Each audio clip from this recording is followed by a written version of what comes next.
E como é que é essa parada assim que vocês acompanham? Porque ela vai meio que aprender. Eu não manjo de tecnologia, tá? Tô aqui justamente pra você me ensinar.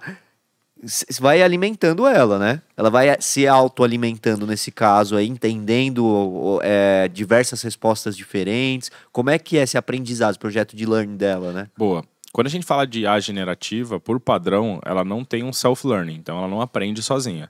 Ela aprende, primeiro que os modelos são treinados, então você tem um modelo que já vem pronto para você na maioria das vezes. Difícil são as empresas que constroem modelos, e aí estou falando de OpenAI, Anthropic, Gemini, DeepSeek agora, enfim. A da Apple que vai lançar agora, né?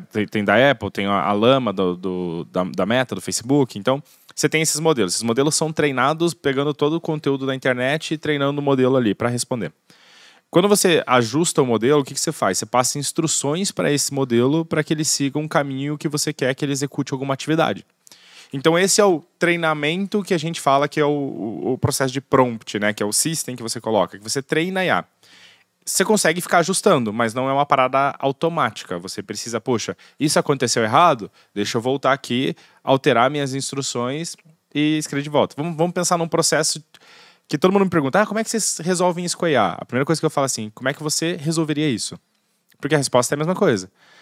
Poxa, a IA, o cliente perguntou, se eu pagar o meu cartão, eu posso voltar a utilizar? A IA respondeu falando que não. Mas a resposta era que sim. Então, se eu tivesse com um humano, o que você iria fazer? Você falar do lado da pessoa e falar, cara, quando acontecer isso, você precisa responder que sim, que ele pode voltar a usar o cartão. Então, a mesma coisa que você faz com a IA. Você volta no processo de instruções dela e diz, se alguém perguntar aqui se o cartão é válido ou não, se ele pode usar o cartão, posso pagar a dívida, você tem que responder que sim. Então, é esse tipo de reforço que a gente faz dentro do processo. Mas ela não é algo que a IA generativa que tem esse processo de aprendizagem por si só, né? Self-learning dentro desse processo. Que interessante, mas aí como é que você monitora isso, né? Porque, pô, é mensagem pra caramba que vocês mandam aí, pelo que... Quantas você falou hoje por dia? Quantas comentou no começo? Mais de 100 mil A gente tem mais de 100 mil conversas já por dia, né? Então, assim, muito mais que por mensagens, né? Mas conversas. Sim. 100 mil conversas por dia. Hoje eu tenho empresa que dispara mais de 60 mil WhatsApps por dia, ativos. Uma empresa. Então, é uma volumetria grande, assim. E é um desafio muito grande, porque a gente está construindo algo que não tem um manual de instruções. Não tem um playbook para você seguir. Então, como é que você constrói isso? É muito no erro e no acerto, assim.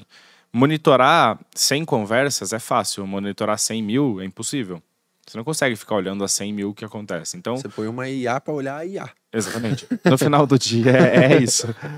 Acho que tem alguns processos que a gente faz, assim, porque, vamos lá, se eu estou dentro de uma operação de call center, a pergunta é a mesma coisa. Se eu tenho 3 mil funcionários dentro do call center, como é que você monitora as 3 mil ligações que estão acontecendo para aquelas pessoas?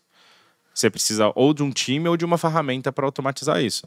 Muitas das vezes, as empresas já têm um time de qualidade que olha para isso. Vai pegando ligações esporádicas, aleatoriamente, e vai monitorando isso dentro desse processo.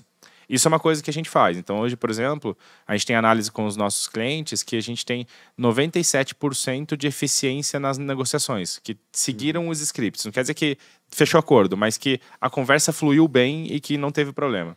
O que não é, a gente não tem nenhum ponto de agravante que a gente fala, que, poxa, negociou errado. Não, é algo que poderia ser melhor dentro da negociação.